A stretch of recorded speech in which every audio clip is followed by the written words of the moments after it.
Hey guys, samahan nyo naman ako sa aking ganap ngayong araw. Panahon na ulit ng pagtatanim sa bukid. Mag-aalas 7 pa nga lang ng umaga dito sa amin pero busy na lahat ng tao. Si tatay ko ngayon napakaagang kumuha ng talbos ng ampalaya. Ilalagan niya nga lang yan tapos yan ang uulamin namin ngayong umaga. Isasawsaw lang namin sa bagoong. Si ate ko naman ay busy din sa paghihiwa ng papaitan na lulutuin niya para sa pananghalian namin. Isa nga ang papaitan sa lagi kong nire-request sa ate ko na lutuin niya tuwing magbabakasyon kami. Dito kasi sa amin hindi kami sanay na kape at tinapay lang ang pagkain namin sa umaga. Dito kasi sa amin nasanay kaming kumain kahit alas 8 pa lang or alas 9 pa lang ng umaga ay kumakain na kami ng kanin tapos nag-uulam kami ng dinengdeng. Tapos kakain kami ulit sa pananghalian. At nang maluto na nga ni ate yung papaitan, ayan na, naggimas. Alas 8 pa nga lang ng umaga yan pero napakainit na dito sa amin. So tara guys at pumunta muna tayong bukid at babaunan namin yung mga nagbubunot ng punla. Sa Ilocano, balunan nyo bait dagjag siksik ka. So ayan, dala-dala na nga ni ate ko yung rice cooker at kakain sila ng kanin. Dagdala nga ako ng tripod para maipakita ko sa inyo yung bukid namin. Ay mali, hindi pala amin. Si tatay ko kasi ang caretaker dito mula nung binata pa siya. At ngayon ang nagpapatuloy na ng pagbubukid ay yung isang ate ko at saka yung isang kuya ko. May edad na rin kasi si tatay namin kaya hindi na rin niya kayang magbukid. Pagdating nga namin ay nakadami na rin sila. Pagkalapag nga ng kanin at ulam ay inaya na rin namin sila para makakain na. Ginataang tilapia nga ang niluto ni ate ko na ulam nila.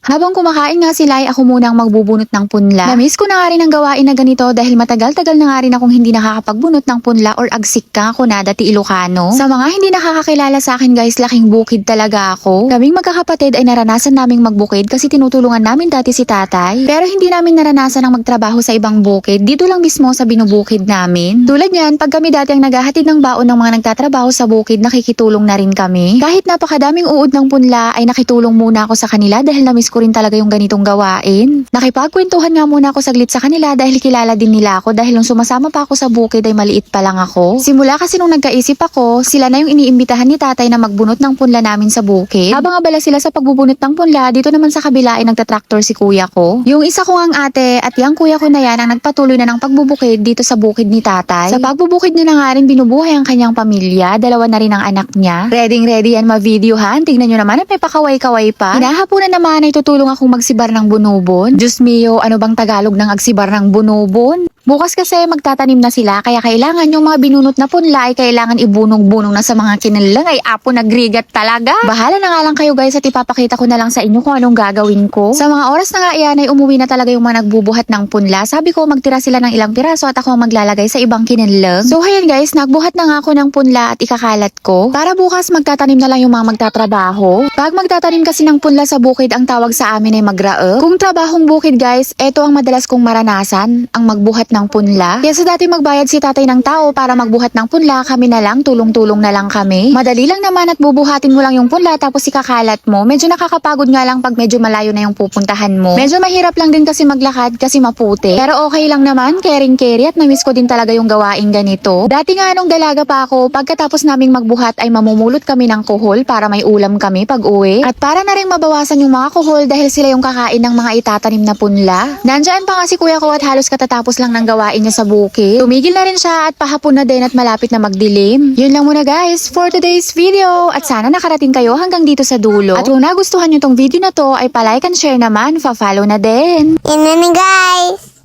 for today's video. At yan mat. Bye-bye!